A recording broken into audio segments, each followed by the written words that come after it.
Greetings and namaskara, everyone. This Himalayan Academy Publications presentation is by Satguru Bodhinatha Velan Swami and is based upon the Publisher's Desk article in the January, February, March 2015 edition of our magazine Hinduism Today and is entitled The Aim of Hindu Practices. Often in explaining Hinduism's practices, the actions themselves are described with nothing further added to explain the purpose of the actions. Hindus are to refrain from adharmic actions such as harming others, stealing and lying. Seva, volunteering to help at the temple with the supporting tasks, as well as elsewhere in the community, should be done regularly.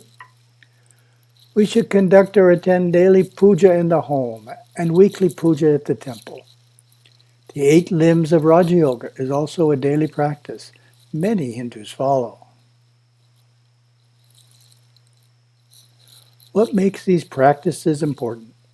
A rationale for religious practices in Western faiths is that they define the good path which leads the observant to heaven. However, that is not why they are important in Hinduism and other Eastern religions. To begin answering the question, let's look at a core Hindu belief. Gurudeva Sevaya Subramanya Swami often talked about man's divinity. He stated, "Deep inside we are perfect this very moment, and we have only to discover and live up to this perfection to be whole.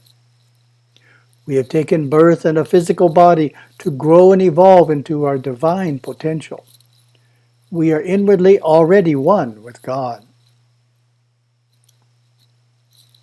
Our religion contains the knowledge of how to realize this oneness and not create unwanted experiences along the way. An analogy will illustrate this idea. Imagine a pond of water with large gold nuggets at the bottom. If the surface of the pond has ripples due to wind, or if the water is clouded by mud or pollution, we cannot see the gold nuggets from above. The nuggets represent our soul nature. The ripples on the surface of the pond represent an active intellectual mind, and the water's cloudiness represents subconscious impurities.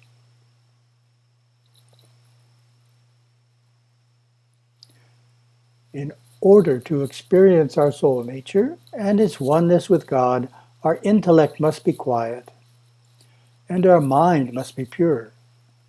We also need to be a sensitive and humble observer. This analogy gives us the key to answering our question, what is the reason these Hindu practices are important? It is because of their impact on our mind. That impact is threefold. 1, they purify the mind. 2, they quiet the intellect. And 3, they spiritualize the ego, thereby allowing us to eventually experience our divine essence. Here I will focus on the first of these, but keep in mind that the other 2 are equally essential to spiritual progress and effort. An entry in the Encyclopedia of Hinduism, India Heritage Research Foundation, states that Shuddhi means purification, Chitta is mind. Purification of the mind, Chitta Shuddhi, may be called the essence of all spiritual endeavors. Purification is the process of removing or resolving subconscious impressions called samskaras of past misdeeds and troublesome experiences from this and past lives. Note that more commonly, samskara refers to a sacrament or rite done to mark a significant transition in life, such as the marriage rite, vivaha samskara. These samskaras make deep and positive impressions on the mind of the recipient, inform the family and community of changes in the lives of its members, and secure inner world blessings. Here the term samskara refers to the imprints left on the subconscious mind by all experience, which then mold one's nature and affect the course of life. The encyclopedia explains, mental impurities are the root cause of pleasure and pain. and therefore they perpetuate the cycle of birth and death. Breaking this cycle and thus putting an end to sorrow, dukkha, is the goal of Hindu religion and philosophy. The surest means of achieving this goal is chitta shuddhi.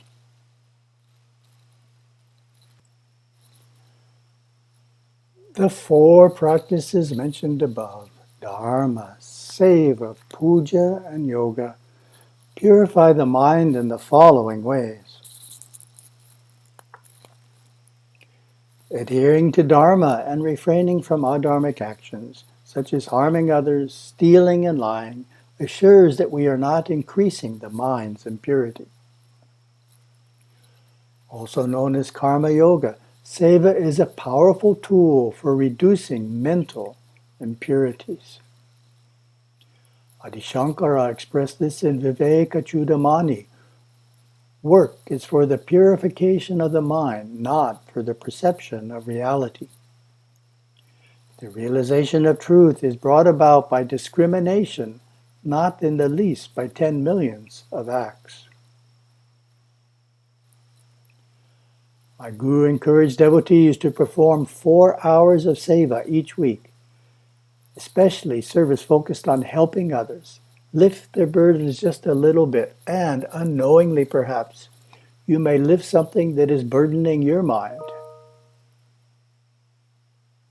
You erase and wipe clean the mirror of your own mind through helping another. We call this karma yoga, the deep practice of unwinding through service the selfish, self-centered, egotistical vasanas of the lower nature that have been generated for many, many lives and which bind the soul in darkness. Our own Hindu lexicon explains, vasanas are subliminal inclinations and habit patterns which, as driving forces, color and motivate one's attitudes and future actions, and thereafter contribute to mental fluctuations called vritti. A vasana is created when two samskaras blend together, forming an amalgam that is stronger than either individual experiential impression. Swami Harshananda writes in a concise encyclopedia of Hinduism, vasana, a strong impression in the mind. It is so strong that when it arises in the mind, a person is forced to act without thinking of the consequences. Vasanas can be negative or positive. It is, of course, the negative ones we want to soften through seva.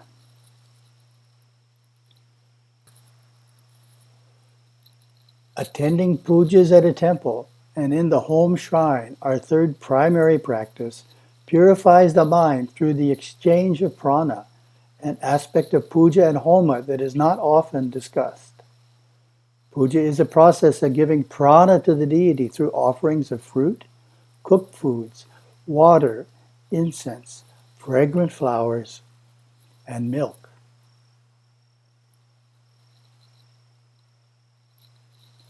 Then, during the culminating arati, the deity and his helpers or devas reflect back this prana into the aura of each devotee, purifying it of subconscious congestions. The devotee so blessed leaves feeling uplifted and relieved of mental burdens. After an elaborate homa performed in our Hawaii temple by his 3 priests, Jayendra Puri Mahaswamiji of Kailas Ashram in Bengaluru, India, explained that Agni, the messenger god of fire, conveys the offerings in a purified form to the deity, who then uses the prana to bless those present. The effect of such blessings can be life-altering. As Gurudeva observed, darshan coming from the great temples of our gods can change the patterns of karma dating back many past lives, clearing and clarifying conditions that were created hundreds of years ago and are but seeds now waiting to manifest in the future. Through the grace of the gods, those seeds can be removed if the manifestation in the future would not enhance the evolution of the soul. Rishi Patanjali extols the purifying power of our fourth practice, Raja Yoga, in his Yoga Sutra. When the 8 limbs of yoga are practiced, impurities dwindle, and radiant knowledge manifests, leading to discrimination as to their difference. He particularly highlights the purifying effect of austerity, tapas, which is part of the second limb, niyama. Tiruvalavar's Tirukural provides this insight. As the intense fire of the furnace refines gold to brilliance, so does the burning suffering of austerity purify the soul to resplendence. This verse may bring to mind images of yogis subsisting on nettle soup in a remote Himalayan cave or bathing in freezing waters. Though tapas does embrace such intense practices, it also includes easier ones that can be done by anyone. A simple form of tapas is sacrifice, giving up a cherished possession, be it money, time, or a physical object, to manifest a greater good. Sacrifice, while similar to charity, is distinguished by some form of self-denial. Examples I like are fasting for a day and giving the money saved to a Hindu institution. And saving money for charity by going on a budget vacation instead of a fancy one. Performing penance to atone for misdeeds is another form of tapas. This is done through such acts as 108 prostrations before the deity in the temple, walking prostrations around the temple, and kavadi, a penance offered to Lord Murugan, Kartikeya. Gurudeva elaborates, austerity is the powerful bath of fire and bright rays of showering light that washes the soul clean of the dross of its many past lives, and of the current life, which have held it in the bondage of ignorance, misgiving, unforgivingness, and the self-perpetuating ignorance of the truths of the Sanatana Dharma. We can take joy in the fact that Hindu practices well performed impact our mind and transform our consciousness. It is through purifying the mind, quieting the intellect, and spiritualizing the ego that we are able to grow and evolve and ultimately experience our soul nature and its oneness with God. Our Paramaguru Yogaswami of Sri Lanka described this process. When worldly attachment and impurity of the mind disappear, then there is Atma Darshan. Om Shanti Shanti Shanti.